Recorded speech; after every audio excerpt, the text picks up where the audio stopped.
अजी, क्या हमारी गरीबी कभी खत्म नहीं होगी? क्या हमें पूरे जीवन ऐसे ही आधे पेट खाकर व्यतीत करना होगा? अरे भाग्यवान, मैं लकड़ी काटने बेचने के अलावा और कर भी क्या सकता हूँ। देखते हैं, यदि कभी हमारे जीवन में सुख लिखा हो तो वह सुख हमें जरूर मिलेगा। अच्छा भाग्यवान, अब मैं चलता हूँ, मेरा लकड़ियाँ लेने जाने का समय हो गया है।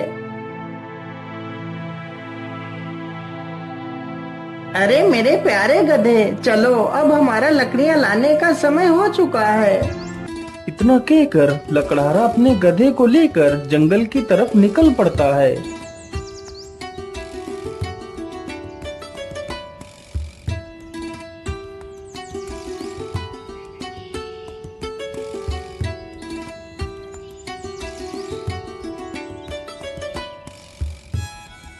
मेरे हिसाब से यही पेड़ ठीक रहेगा, चलो इसे ही काट लेता हूँ।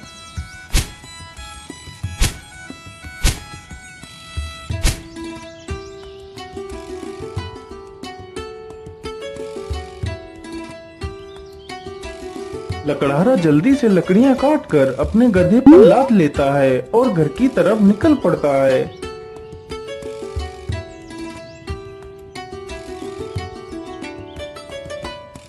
पानी, पानी, पानी, मेरी सहायता करो। अरे ये किसकी आवाज है? मुझे लगता है कोई तकलीफ में है, चलो चलकर देखता हूँ। लकड़हारा जल्दी से उसी ओर जाने लगता है जिस ओर से वह आवाज आ रही थी। पानी, पानी, पानी, मेरी सहायता करो। अरे ये क्या? ये तो एक तोता है, लेकिन यह तो पूरी तरह जख्मी हो चुका है। मैं ऐसा करता हूँ, इसे भी अपने साथ ही ले चलता हूँ। लकड़हारा जल्दी से उस तोते को उठा लेता है और उसे भी अपने साथ ले जाता है।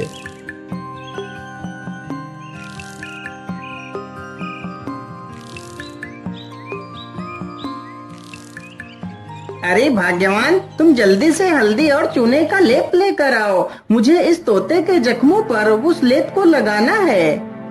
लकड़हारे की पत्नी तुरंत ही हल्दी और चूने का लेप लेकर आती है। लकड़हारा तुरंत ही उस तोते के जख्मों पर उस लेप को लगाने लगता है। अरे तोता भाई, मैंने तुम्हारे जख्मों पर दवाई लगा दी है, अब तुम जल्दी ही स्वस्थ हो जाओगे।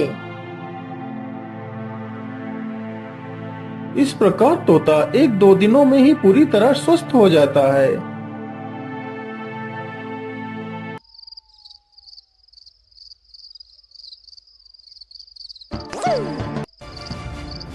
चलो आज तो इसी झोपड़ी में ही चोरी कर लेता हूँ। हो सकता है इस झोपड़ी में ही मुझे कुछ काम की चीज मिल जाए। इतना कहकर वह चोर उस झोपड़ी में घुस जाता है। तभी वह तोता उस चोर को देख लेता है। अरे मालिक, जल्दी से उठिए, देखिए चोर आ गया। अरे मालिक जल्दी उठो। अरे मालिक जल्दी से उठिए, देखिए चोर आ गया। अरे मालिक जल्दी उठो। अरे वाह, यह तोता तो बोलता भी है, तो क्यों ना मैं इसी तोते को ही पकड़ ले जाता हूँ। बाजार में तो इसकी कीमत अच्छी मिलेगी, और तो कुछ इस झोपड़ी में दिख भी नहीं रहा है। इतना सोचकर चोर तुरंत ही तोते का पिंजरा उठाता है और वहाँ से भाग जाता है।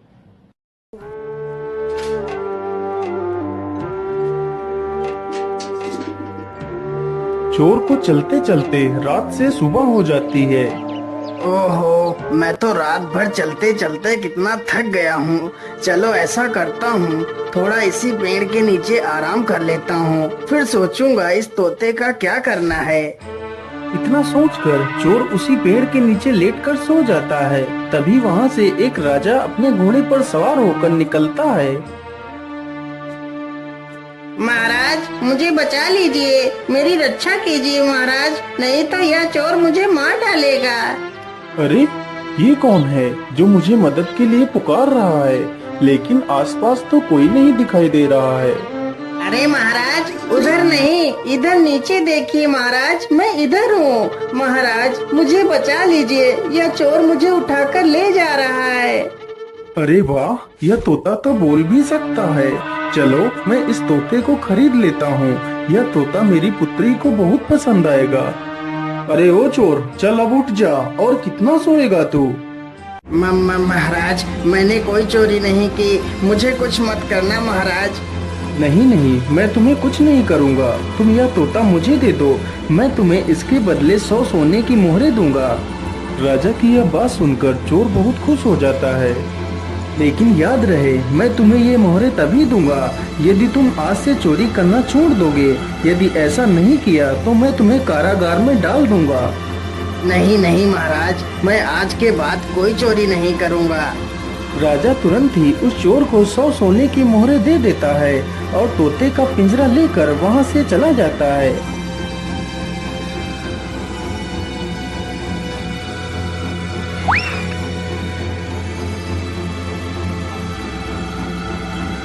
अरे राजकुमारी, तुम कहाँ हो? देखो मैं तुम्हारे लिए क्या लेकर आया हूँ।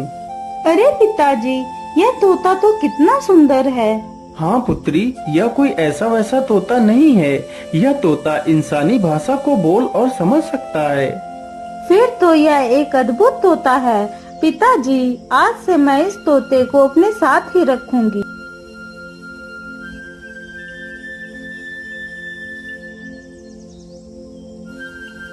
राजकुमारी रोज उस तोते को अच्छे अच्छे पकवान खिलाती, लेकिन तोते को उस लकड़हारे की बहुत ज्यादा याद आती रहती थी।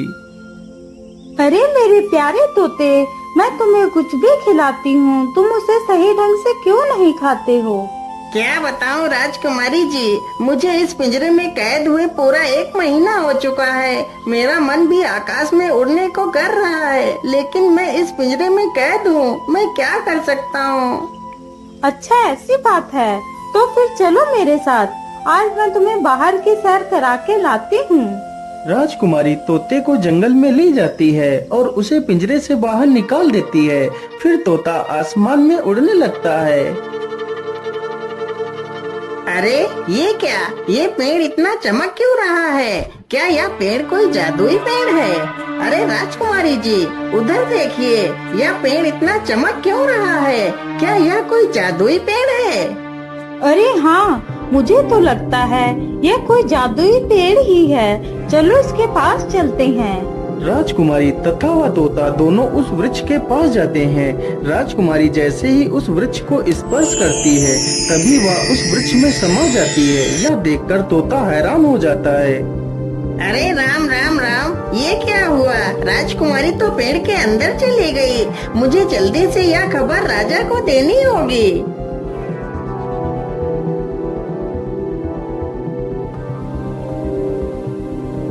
अरे ये मैं कहाँ आ गई? ये कौन सी जगह है? तभी एक बड़ा सा बाज राजकुमारी के सामने आकर खड़ा हो जाता है। अरे यह बाज तो कितना विशाल है। इतना बड़ा बाज तो मैंने आज तक नहीं देखा। तभी वह बाज राजकुमारी को अपने पंजे में दबाकर उड़ जाता है। अरे दुष्ट बाज, मुझे छोड़ दे।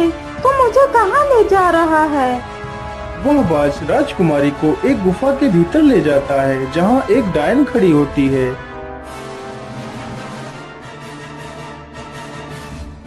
अरे कौन है आप और मुझे इस प्रकार यहाँ क्यों लाया गया है?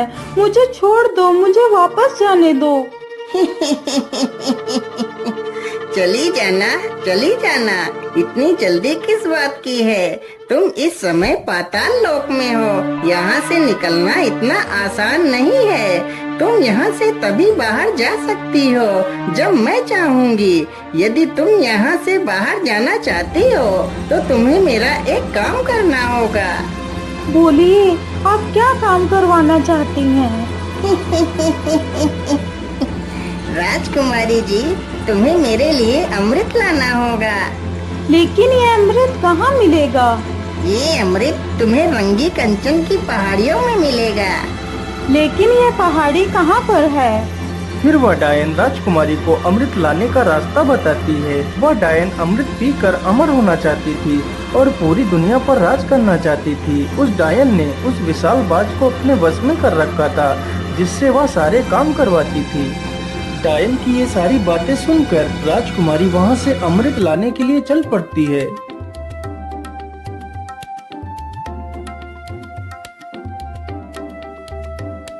राजकुमारी अमृत ढूंढते ढूंढते उन्हीं पहाड़ियों पर पहुंच जाती है जहां पर अमृत था। मुझे लगता है इसी गुफा में ही अमृत होगा। चलो इसके अंदर चलती हूँ।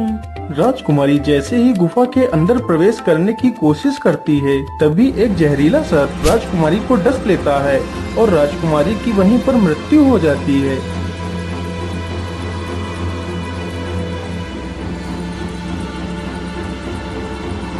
महाराज, यह वही पेड़ है जिसमें राजकुमारी समा गई है।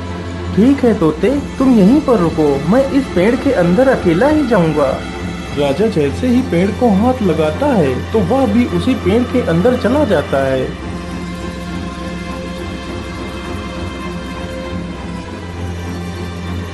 तभी वही बाज फिर से आता है और राजा को भी उठाकर उसी डायन के पास ले जाता है।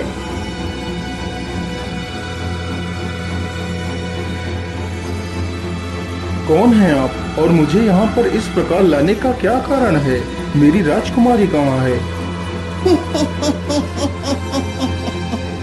अरे महाराज, आप चिंता ना करिए, आप जल्दी ही अपनी राजकुमारी से मिलेंगे।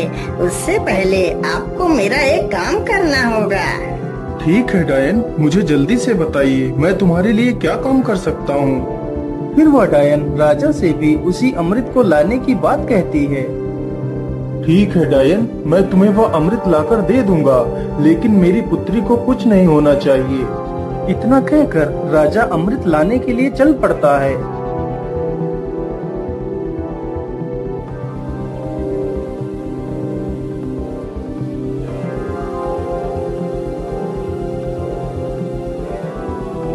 राजा चलते चलते उसी गुफा के पास पहुंच जाता है जहां पर उसकी पुत्री की लाश पड़ी हुई थी। अरे ये क्या, ये तो राजकुमारी पड़ी है, लेकिन मेरी पुत्री को क्या हुआ? हे भगवान, मेरी पुत्री को तो किसी जहरीले सर्प ने डस लिया है। इसका मतलब उस दुष्ट डायन ने मेरी पुत्री से भी वो अमृत लाने को कहा होगा। अब मैं उस डायन को जिंदा नहीं छोड़ूंगा। मुझे लगता है इस गुफा में कोई जहरीला सर्प भी है, मुझे ध्यान से आगे बढ़ना होगा। इतना कहकर राजा राजकुमारी को वहीं पर छोड़कर आगे बढ़ता है। तुम्हारी हिम्मत कैसे हुई इस गुफा में आने की? मैं तुम्हें जिंदा नहीं छोड़ूंगा। सर्प जैसे ही राजा को डसने के लिए आगे बढ़ता है, राजा तुरंत अपनी तलवार से सर्प के 2 टुकड़े कर देता है। दुष्ट, तूने ही मेरी पुत्री को मारा है, मैं भला तुझे जिंदा कैसे छोड़ सकता था? इतना कहकर राजा गुफा में आगे बढ़ता है। राजा जैसे ही आगे बढ़ता है, तभी एक तीर बहुत ही तेज रफ्तार से राजा को छूकर निकल जाता है। तभी राजा अपने कदम पीछे ले लेता है। अरे ये क्या, इस गुफा में तो तीर की वर्षा होने लगी। अब क्या करूं, अमृत तक कैसे पहुंचूं? फिर राजा तीर चलने की प्रक्रिया को ध्यान से देखता है। अरे ये क्या, जब एक तीर इस दिशा से उस तरफ जाता है, तभी दूसरा तीर उस दिशा से इस तरफ आता है। इसका मतलब यदि मैं एक एक कदम आगे बढ़ाऊं तो मैं अमृत तक पहुंच सकता हूं। इस प्रकार राजा अपने बुद्धि के बल पर उस चुनौती को भी पार कर जाता है।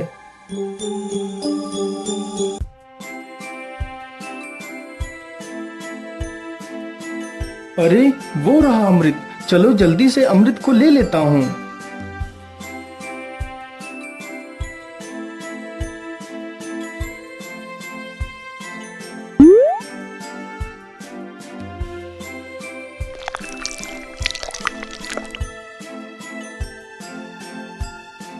मैं ऐसा करता हूँ, पहले मैं इस अमृत को अपनी पुत्री को पिलाता हूँ।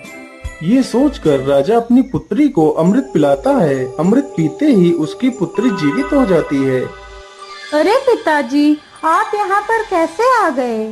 पुत्री, मैं तुम्हें लेने आया हूँ, अब तुम बिल्कुल भी चिंता मत करो, मैं यहाँ पर आ गया हूँ।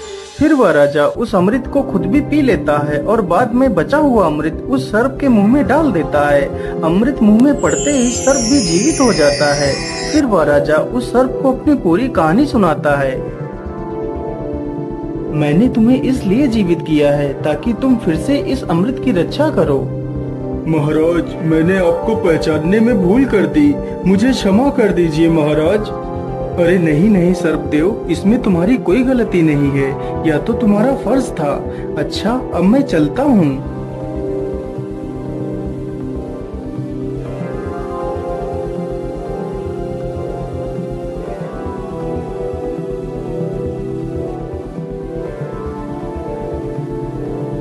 राजा उस बोतल में अमृत के स्थान पर एक तालाब से साधारण जल भर लेता है और डायन के पास पहुंच जाता है।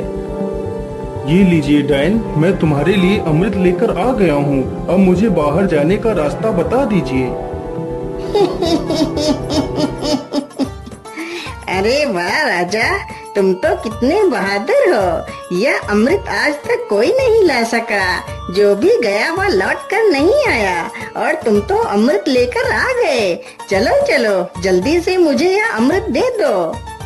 राजा तुरंत ही उस डायन को वह पानी से भरी हुई बोतल दे देता है। डायन तुरंत ही उस पानी को अमृत समझकर पी जाती है। हे डायन, मैंने आपके कहे अनुसार आपको अमृत लाकर दे दिया। अब मुझे बाहर जाने का मार्ग बता दीजिए। इतनी भी जल्दी क्या है? अब मैं अमर हो चुकी हूँ। अब तुम दोनों यहाँ से कहीं नहीं जाओगे। आज से तुम दोनों भी मेरे गुलाम हो। अरे डायन, ये तो सरासर धोखा है। मुझे यहाँ से जाने का मार्ग बताओ, नहीं तो मैं तुझे मार डालूंगा। अरे मूर्ख राजा, अब मैं अमर हो चुकी हूँ। अब तू मेरा कुछ भी नहीं बिगाड़ सकता। अच्छा ऐसी बात है, तो फिर ये ले मेरे इस तलवार के वार को झेल। इतना कहकर राजा उस डायन के पेट में तलवार घुसा देता है। ये क्या हो गया? मैं तो अमर हो गई थी। इसका मतलब तूने मेरे साथ धोखा किया है। पानी पीकर खुद को अमर समझने वाली उस डायन की मृत्यु हो जाती है। डायन के मरते ही वह बाज आजाद हो जाता है। महाराज आपकी जय हो। आप तो बहुत वीर और बुद्धिमान हैं। आपका बहुत बहुत धन्यवाद महाराज, जो आपने मुझे इस डायन की गुलामी से आजाद करा दिया।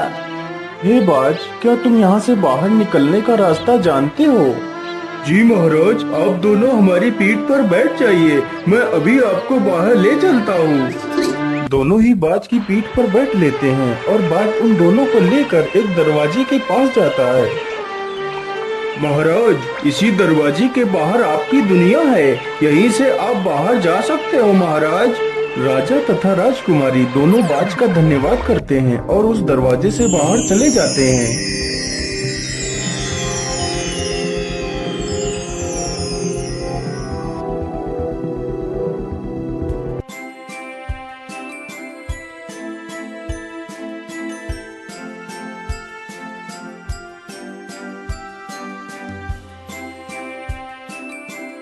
हे तोते, यदि आज तुम न होते तो मैं कभी भी अपनी पुत्री को नहीं पा सकता था।